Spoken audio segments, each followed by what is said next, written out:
So we have put together within a single book 25 chapters related to the disciplinary approaches of Parliament.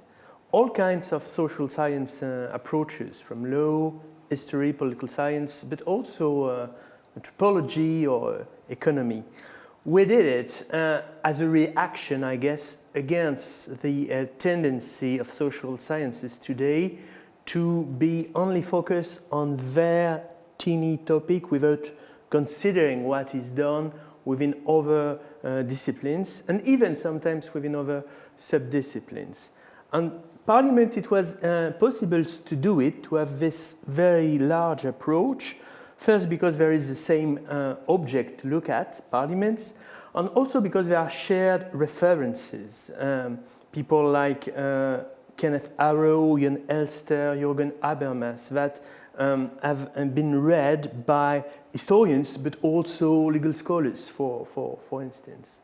In the end, the last reason for doing this big book is the fact that there is some kind of similarity between the very nature of parliamentarism and what encyclopedism is. You know, it's two institutions created at the same time in the 18th century with the same utopia of collecting the world within a single book or within a single place. So there were possibilities to dialogue between both.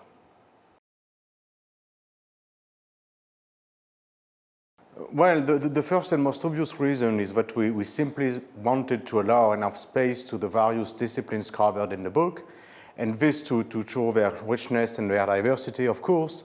And we also wanted to include topics and disciplines that are not necessarily those you are thinking about when you think about parliaments, but that have greatly contributed to our understanding of these institutions over the recent decades. I'm in particular thinking about anthropology, feminist studies, or even conceptual history. But there is a deeper reason, which is that we wanted to provide the reader with as much chances as possible to identify the contrasts, the oppositions, but also points of intersection between the different disciplines. There are, for instance, entire domains of parliamentary studies in political research that explicitly share questions and methods with economics, and there are others that could have been in the history section, for example. And we think that allowing such space for the discussion makes clearer some obstacles, of course, but also some true opportunities as well for interdisciplinary research. I mean, both for the study of parliaments, but also for the social sciences more generally.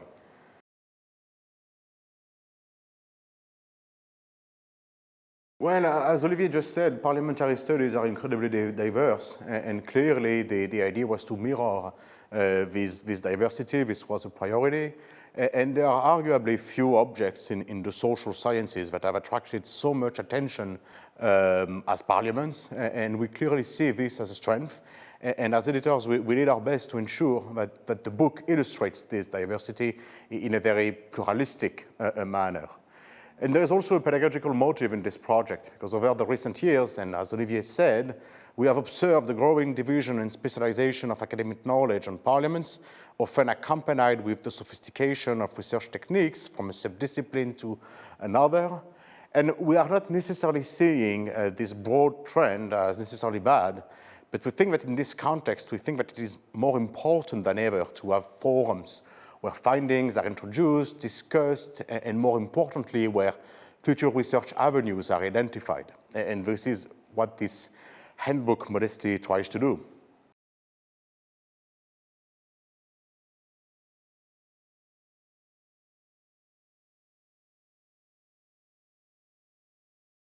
Well, an honest answer is that maybe we are like dinosaurs looking at old-fashioned institutions, and that parliaments are not the future of politics. But having done this book, we have two notes to make on that. First, we've seen a great capacity of adaptation of parliaments. Contrary to what we can think, parliaments are not routinized places where nothing changes. Things are happening within legislatures from all kinds of standpoints. So we don't know if it won't be transformed again in the future.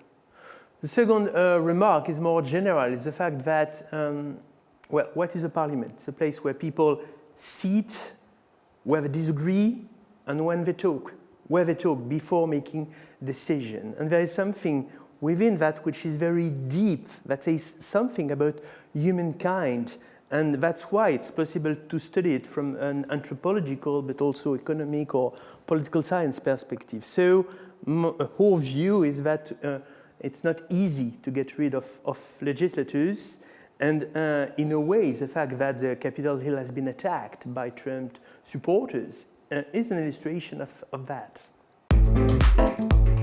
Sciences Po.